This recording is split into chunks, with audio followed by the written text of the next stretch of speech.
Probably not. I don't probably prepare differently in terms of how I approach the session. In terms of, it's probably more based on the playing group you've got. So from a women's point of view, whether you're coaching a club, you could have someone who's never played rugby to play a player of an international level, and you've got everything in between.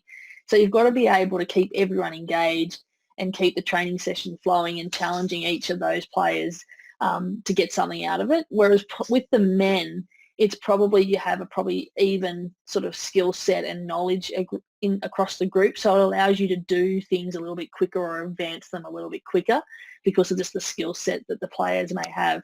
But what I'm seeing now is that young girls coming through our pathway have got the core skills are there. So we're not having to spend as much time. And I think that's just a factor of the more we open up opportunities for our young girls, they're going to come in and we're just going to be really focused on tactical side of things and how we want to play the game rather than back to our core skill sets to try and build everyone up to the level that we need them. Well, I haven't just yet, but I do believe if we were to coach girls and boys, it'd be the same. As long as we're planned, prepared and organised and that we have a plan B, if certain things don't work out, then you should be right with the coaching.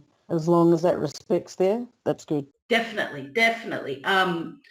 I've coached boys, girls, men and women. So I've been privileged to do that. So, but with boys and girls, well, really, let's start with the boys. When I coached the boys, they've already had a bit of experience because they've grown up from under sixes right up until, teenage. And they have this, they have a great concept of knowing drills and that, but then their focus is somewhere else. So you always have to keep these boys engaged. This is what I found anyway. And so you've got to move from drill to drill. Otherwise, they just switch off like that. With girls, young girls, they're so eager to learn. They're like sponges. They want to know everything, but they don't ask for everything. So I always do demonstrations with them because they're a bit shy or they're new to the game. A lot of our girls are very new to the game and they'll just sit back and they'll rather watch. But when they watch, it's amazing what they do because they're like sponges. They do everything how you will tell them, teach them to do.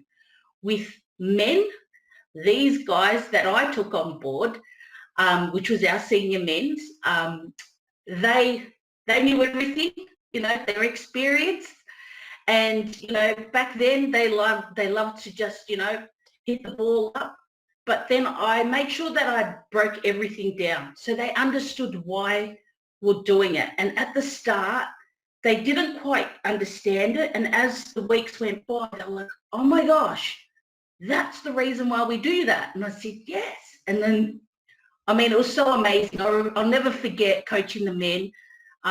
The very first game we did, after the first half, they played their game in the first half. And I just blew them up at halftime and after the game. And I said, if you guys want to play your own game, that's fine.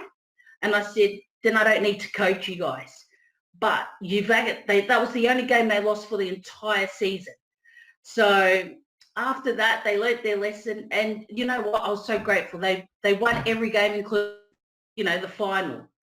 So yeah, it's more a mentality thing with boys, girls, men, and also women. Women love to ask questions. Everything's got to be broken down. There's got to be an explanation. And it's great. Like, it's very textbook with women, but at the same time, they're very similar to the girls, the way that I coach the girls. But obviously they ask a lot more questions and there's a bit more experience with the women.